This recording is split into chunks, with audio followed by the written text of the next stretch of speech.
Friends, welcome to Y2K சமையல். இன்னைக்கு ஒரு கப்பு ரவையில் ரொம்ப சாஃப்டாக பேக்கரியில் கிடைக்கிற மாதிரி சூப்பரான டேஸ்ட்டில் கேக் செய்கிறது எப்படின்னு பார்க்க போகிறோம். இந்த கேக் செய்கிறதுக்கு ரொம்ப கம்மியான இன்க்ரீடியன்ஸ் இருந்தாலே போதும், ரொம்ப சட்டுன்னு செஞ்சிடலாம். ரொம்ப ஈஸியாக ஃப்ளஃபியான ரவா கேக் செய்கிறது எப்படின்னு பார்க்க போகிறோம். வாங்க வீடியோக்குள்ளே போகலாம். தேவையான பொருட்கள் டிஸ்கிரிப்ஷனில் கொடுத்துருக்கேன், பார்த்துக்கோங்க.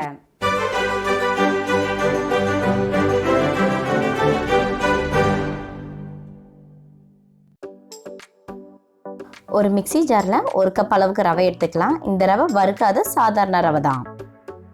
அது கூடவே நீங்கள் எந்த கப்பில் ரவை எடுத்தீங்களோ அதே கப்பில் அரை கப் அளவுக்கு சர்க்கரை, அரை கப் அளவுக்கு பால் எடுத்துக்கலாம்.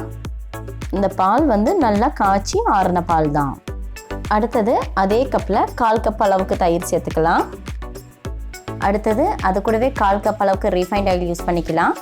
நீங்கள் எந்த ஆயில் யூஸ் பண்ணாலும் சரி, அதில் வாசனை இல்லாமல் இருக்கணும். ஆயிலுக்கு பதிலாக நல்லா மெல்ட் பண்ண பட்டராக இருந்தால் கூட நீங்கள் அதில் யூஸ் பண்ணிக்கலாம். அடுத்தது கேக்கோட வாசனைக்காக அரை டீஸ்பூன் அளவுக்கு வெண்ணிலா எசன்ஸை யூஸ் பண்ணியிருக்கேன்.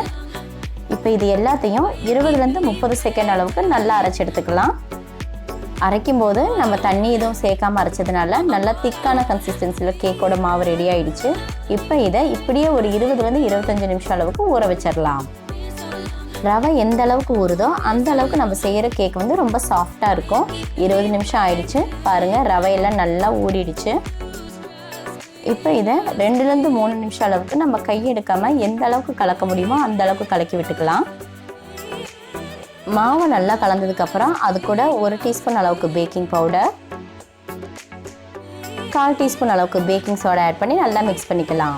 பேக்கிங் பவுடர் இல்லைன்னா அதுக்கு பதிலாக கடையில் கிடைக்கிற ஈனோ இருந்தால் ஒரு பேக்கெட் வாங்கி அதை அப்படியே ஆட் பண்ணிக்கலாம்.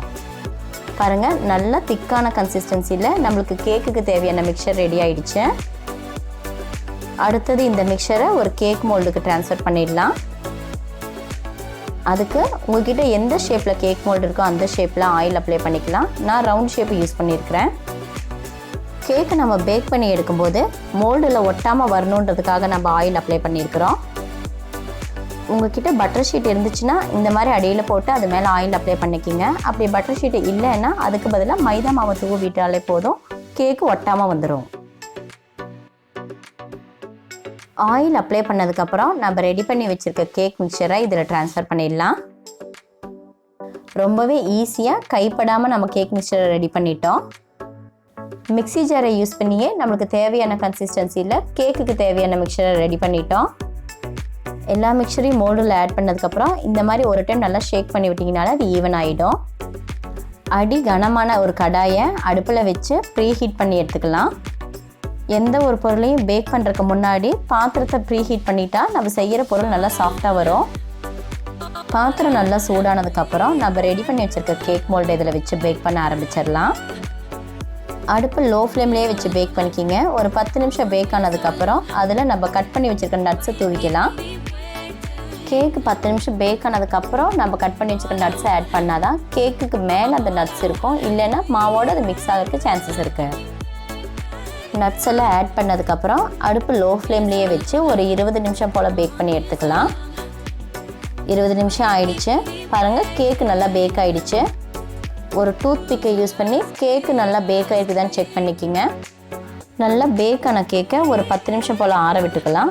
ஆற விட்டதுக்கப்புறம் ஒரு கத்தி யூஸ் பண்ணி இந்த மாதிரி சைடில் லைட்டாக எடுத்து விட்டுடலாம். கேக்கு நல்லா ஆறுனதுக்கப்புறம் தான் மோல்டுலேருந்தே அதை நம்ம ரிலீஸ் பண்ணி எடுக்க முடியும். பாருங்கள், மோல்டில் கொஞ்சம் கூட ஒட்டாமல் கேக்கை ரிலீஸ் பண்ணி எடுத்துட்டோம். இப்போ இந்த கேக்கை ஒரு பிளேட்டுக்கு ட்ரான்ஸ்ஃபர் பண்ணிடலாம். பிகினர்ஸ் கூட ரொம்ப ஈஸியாக செய்கிற ரவா கேக்குங்க இது. பிளேட்டுக்கு ட்ரான்ஸ்ஃபர் பண்ணதுக்கப்புறம் நாம் இதில் போட்ட பட்டர் ஷீட்டை ரிமூவ் பண்ணிடலாம். பட்டர் ஷீட்டில் கூட கொஞ்சம் கூட ஒட்டாத ரொம்பவே சாஃப்டான ரவா கேக் ரெடி ஆயிடுச்சு. நல்லா கோல்டன் ப்ரௌன் கலரில் ஃப்ளஃபியான கேக் ரெடி ஆகிருக்கு. இப்போ இதை நம்ம இப்படி திருப்பிக்கலாம். இந்த மாதிரி சாஃப்டான கேக்கை நம்ம குழந்தைங்களுக்கு ஈவினிங் ஸ்நாக்ஸாக கூட செஞ்சு கொடுக்கலாம். வீட்டில் இருக்கிற பொருளை வச்சு ரொம்ப சாஃப்டாக டேஸ்டியான கேக்கை நீங்களே செய்யலாம். பேக்கரியில் கூட கிடைக்காத டேஸ்ட்டில் சூப்பரான சாஃப்டான கேக் இது. இந்த கேக்கை நீங்கள் ஒரு டைம் வீட்டில் செஞ்சீங்கன்னா வீட்டில் இருக்கவங்களே உங்களை அடிக்கடி செய்ய சொல்லி கேட்பாங்க. அவ்வளோ டேஸ்டியான கேக் ரெசிபி இது.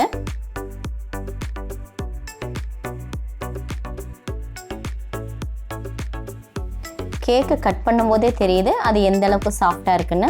பாருங்கள், சூப்பரான டெக்ஸ்சரில் ரொம்பவே சாஃப்டான கேக் ரெடி ஆகிருக்குது.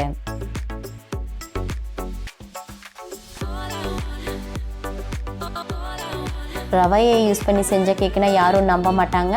பார்க்குறக்கே ரொம்ப சாஃப்டாக டேஸ்டியான சூப்பரான கேக் ரெசிபி இது.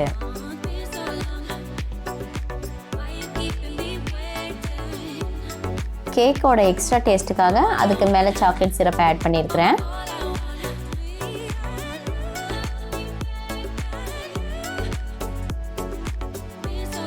வாவ், சாக்லேட் சிரப்போடு சேர்த்து கேக்கை சாப்பிடும்போது ரொம்பவே டேஸ்ட்டாக இருக்குங்க.